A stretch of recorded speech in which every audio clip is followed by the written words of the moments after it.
Iran has vowed to avenge the death of its supreme leader Ayatollah Ali Khamenei, who was killed during Israeli airstrikes as part of a joint military operation with the United States.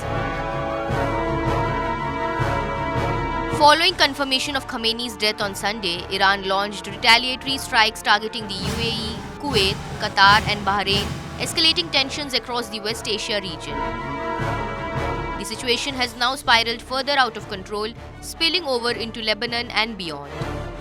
Hezbollah, a militant group aligned with Iran's Axis of Resistance, responded by launching rocket and drone attacks against a military base near Haifa in northern Israel.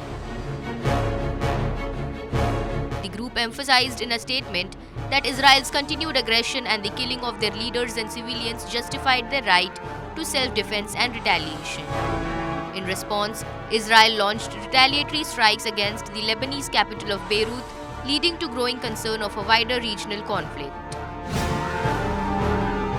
As the conflict intensifies, Israel has issued evacuation orders to residents in 53 villages and towns in southern Lebanon, including Bint Jabir.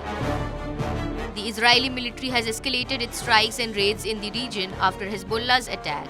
Meanwhile, Jordan's military intercepted 49 drones and ballistic missiles on Sunday, while explosions were reported in Qatar.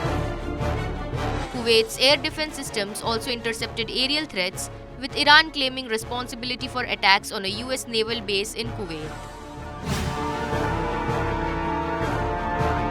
In the wake of Khamenei's death, Iran has appointed Ayatollah Ali Reza Arafi as the interim supreme leader. Arafi will lead the country alongside President Masoud Pezeshkian and Chief Justice Ghulam Hossein Mohseni Ejei until a new leader is elected.